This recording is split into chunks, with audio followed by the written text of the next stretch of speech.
Assalamualaikum warahmatullahi wabarakatuh. Perkenalkan, saya Gibran Farabi dengan NPM 2115061034 dari kelas program studi Teknik Informatika kelas A.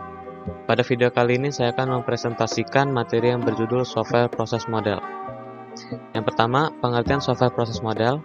Software proses model atau model proses perangkat lunak merupakan suatu representasi proses perangkat lunak yang disederhanakan, dipresentasikan, dan perspektif secara khusus yang diperlukan untuk merekayasa perangkat lunak berkualitas tinggi. Kemudian terdapat contoh perbandingan dari software proses dari yang tradisional atau klasik hingga model yang terkini. Contoh software proses model tradisional atau klasik yang pertama, waterfall model. Metode waterfall merupakan metode pengembangan perangkat lunak tertua karena sifatnya yang natural.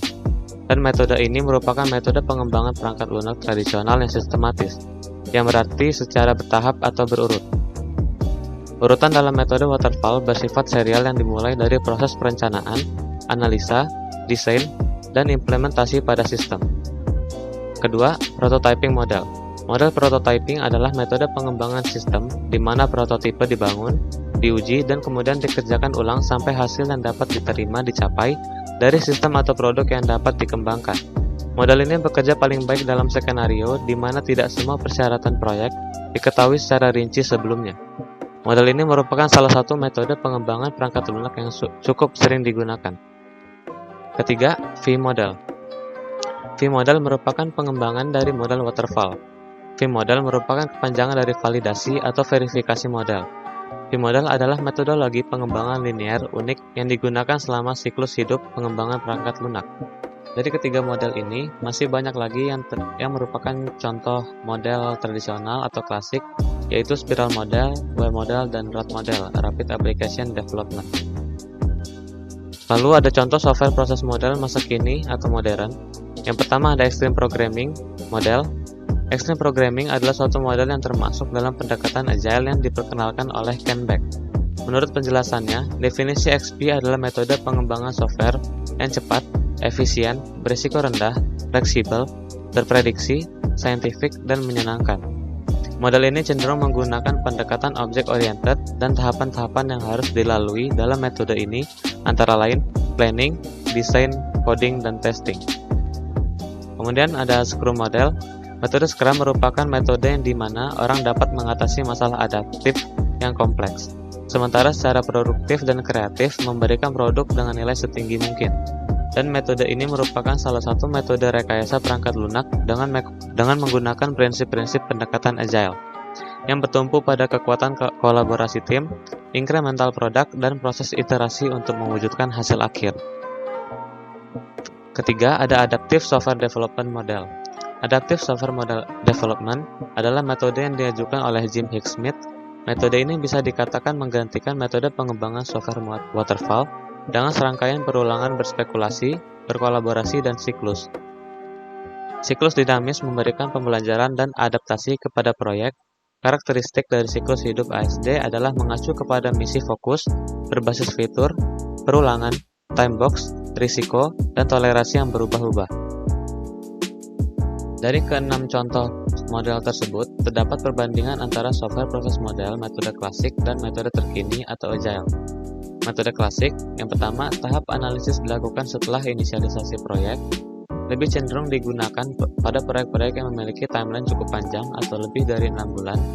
Komposisi tim cukup komplit, yakni tim analisis, tim desain sistem, tim developer, dan tim tester atau juga tim produksi.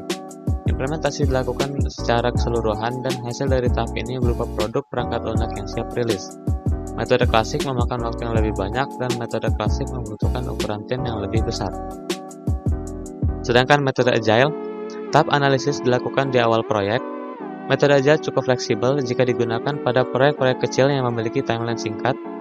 Pada agile, kedudukan anggota tim dalam tim bersifat blur dikarenakan semua tim terlibat pada tahap development secara langsung.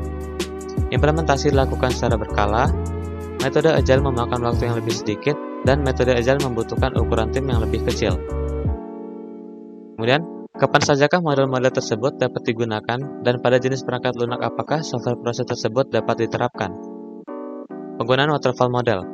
Metode waterfall digunakan ketika yang pertama, gambaran produk yang dibuat sudah sangat jelas.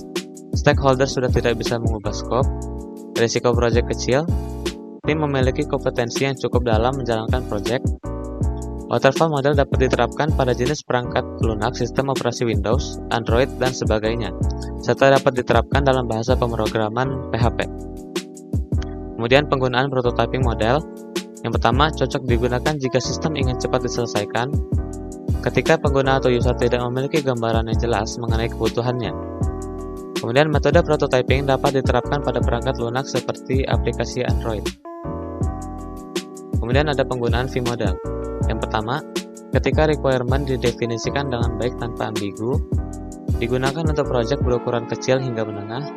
Terakhir, digunakan ketika sampel sumber daya teknis tersedia dengan keahlian teknis yang penting. Selanjutnya, penggunaan metode Agile, ada Extreme Programming, Scrum, dan ISD model, yaitu ketika memiliki tim yang solid, klien yang berubah-ubah keinginan, kemudian memiliki waktu yang sedikit dalam menyelesaikan proyek. Kemudian pada metode Scrum dapat diterapkan dalam bahasa pemrograman PHP. Baik, inilah sumber referensi yang saya gunakan untuk materi presentasi pada video kali ini. Baiklah, sekian video presentasi dari saya. Mohon maaf apabila ada kekurangan. Saya akhiri. Wassalamualaikum warahmatullahi wabarakatuh.